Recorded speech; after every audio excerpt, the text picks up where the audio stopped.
Welcome back to my next video. As you can see, we have a audio and video guest here with us today for today's interview. And today we are meeting Errin, and Errin is a full-time SUVer, I guess. You live full-time in an SUV. Errin, why don't you say hi to the folks at home and tell us a little bit about yourself. Hey everybody, I'm Errin. I'm 36 and I'm from Georgia. I've been living in my car for 2 years now. It'll be 2 years next month. In November 2020 will mark 2 years. And I set out not knowing really what to expect or how long I would do it. And I'm still kicking, and it's been a blast. I'm really enjoying it. Yeah. And so I guess what most people are going to ask themselves first off is why? Why are you living in a car? I just feel like for me, living up to societal expectations meant me ignoring myself. I always felt like I suppressed my own needs and wants, and it was just a cycle that I was stuck in. And if I kept living, that for me, working 50 hours a week was like a good week. Usually it was more like 70 hours. And I understood if I was going to keep living this normal life, aka like having a decent apartment like in a major city, Atlanta, I knew that that was only going to mean me continuing to ignore myself. And that's what I felt like I was doing. I felt like I was ignoring myself. And that's my number one like recharge, is being preferably alone in nature. That's definitely my happy place. And I never had time to do any of those things. And to give like a more like detailed perspective, I was like, my apartment was maybe 400 square feet, and I was paying like $1,100 for it. It was just crazy. I was working 2 jobs. I would go to one job, I'd get there at 9 a.m. and I didn't have a car, so I would take the train to downtown Atlanta and work from 9 a.m. until 4 p.m. And then I would get dressed really quick. I would change out and walk to my other job, and I would work there from 4:15 until sometimes 3 o'clock in the morning. And I did that extreme schedule at least 3 times a week. And I mean, obviously that's exhausting. It's exhausting just to probably listen to me say that that's what I did on a regular basis. But so because of that, not only was my mental health really poor, but physically I wasn't well. So, again, I didn't have the time to put into nurturing myself. So instead I would just drink a bottle of wine or two, or, forget like a double, I would have a quadruple, and that's how I cared for myself. But really I was just hurting myself, and it was a sick cycle that I just had to get out of. And it was never really about drinking. It was just about like, how can I not feel so trapped? Like, what can I do really quick to feel a little more liberated? Hi everyone, just a quick interruption of today's video. A word from our sponsor. Oh, wait a minute. I don't have sponsors. I'm the sponsor. So this is a word from me. I have classes now for people who are brand new to the road and who really need everything in one place. I'm offering classes on Skillshare.com and Udemy.com. They're 5.5 hours of content over 19 courses, and I try to answer every question that every new person has asked me over the years. So if you need one place to find everything you need, you just go to Skillshare.com or Udemy.com, and they're there waiting for you. On Skillshare.com, the model there is you buy a year and all the courses that are on Skillshare are available to you in an unlimited quantity. On Udemy, the platform is you buy a course at a time. If you want all the information you need in one place, it's there to the very best of my abilities. It's there and waiting for you. Go take a look. There'll be a link down in the description below, or just go to Skillshare or Udemy.com and type in Bob Wells Cheap RV Living, and you'll find the course. Now back to the video. And so I looked into, okay, well, why? I really went through a process and was like, well, why is everything the way it is?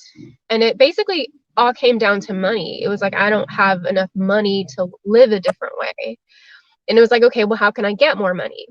So I considered going back to school. In order to do that, I would have had to move out of my own apartment and move in essentially with strangers and have roommates to have cheaper rent. So I immediately was like, no, that's not going to work. So then I considered like buying my own place, and I definitely couldn't afford to live in Atlanta, and I didn't want to be one of those people that spends like 2 hours in the morning and 2 hours at night commuting. You know, that definitely is not how I want to live my life. And so I was like, okay, well, how else can I live? And so I started looking into like tiny houses on YouTube. And from the tiny houses, it went to RVs, and then it went to school buses, and then it went to vans, and then it went to, I found this girl living in Tahoe, and I was like, okay, cool, I could just get an SUV. This will totally work. And but the thing is, I didn't even have a car, but I was like, I could live in a car, but I didn't have a car. And then so I put it into the universe, and seriously, within 2 weeks, I was hanging out with one of my sisters, and we were eating burgers, and I just casually mentioned, I think I'm gonna get a car, and she was like, oh, you can just buy my car. And so that was it, and I just bought her Honda CRV from her, and this is home. And I had 9 months to prepare for it. I'm gonna say prepare because you can't really prepare. Like, you can watch as many YouTube videos about it, read as many blogs as you want about living in a vehicle, but you're completely transforming your life. So you really just have to do it. It's definitely a process, but I think that's the number one piece of advice I can give people is just do it, you know, and you will figure it out. It's all going to fall into place. And I mean, I've been doing this for 2 years, and there's things I'm still figuring out. And but that's what makes it fun, is that like the adventure never really stops. It's like a constant evolution. Right. So really, you were a rat caught in a maze on a Yeah, hamster wheel, just doing definitely. that same rut over and over and over again, and that's pretty Yeah. miserable. Oh, it was very miserable. And you can't have relationships when you work like that, you know? And when I was off work, I was so cranky. You didn't want to be around me. I didn't want to be around myself. Like, it's exhausting in every aspect of the word. It really is. So when you moved into the SUV, did you keep working your jobs, and then, or did you leave, or what did you do then? I quit one job immediately because I was sitting at a desk all day. I think I only worked like 25 hours there a week, but it was just like sitting there, being on a computer, answering the phone, and I just didn't enjoy that at all. Honestly, at the other job where I was working at a bar, my attitude became so poor that they were like, you need to get out of here. And I was like, you're right, I do.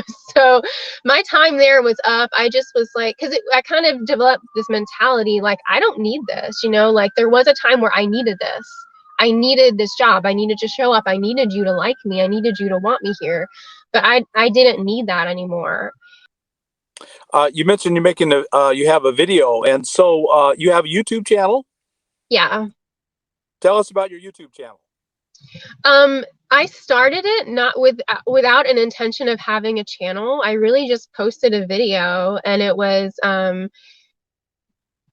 I think pros and cons of living in your car. Kind of like when I posted it, I kind of was like, what did I just do? Like, this is like forever. Like, what did I just do? But I got really positive responses, and I was well received. People were very kind to me, and so from there, I just made a few more videos, and it's ever evolving. If you look back at like the first video and then like the most recent one I did, it's a total different vibe, and it's kind of it's kind of cool to see like my own little like YouTube evolution, you know. But I talk, you know, mostly about living in my car as well. Folks, watch next for a tour of her Honda CRV that she's living in. So she shot this video and sent it to us, and now we're going to present it to you. And so here's a tour of Errin explaining how she lives in her Honda CRV. Let's take a look. Hey y'all, I'm Errin and I live in a 2008 Honda CRV. I've been doing this for 2 years now. And I recently got a build for, I think I've had a build for like 3 weeks now. It definitely has its pros and its cons, but today I'm just going to show you how it works. So it's one piece of 3/4 inch plywood, and then the only other materials were 4 2x4s and then 3 doorknobs that are used as handles because the platform lifts for storage. So in the back here, here's a little doorknob, and you lift it up, and mostly right now I have clothes, but I also have like a camping pad. There's an air compressor back there, some hiking shoes, an extra blanket, some laundry stuff. I have a power bank so I can jump start my own car if it ever dies, a hammock, and I keep bath towels over here. And then I sleep up here, obviously. One of the cons is that I can't sit up in the back of my car anymore. I used to hang out in the back and like eat and maybe read or do a crossword puzzle or sometimes just chill and listen to music. But now when you get in the back, you have to lay down. So the real con with that is that it kind of decreases your level of stealth, because if I want to chill in my car, I have to chill in the front. And then come over here and I'll show you how the platform works in the front. So real quick, another con. In order to access my things in the front, I have to move my seats up.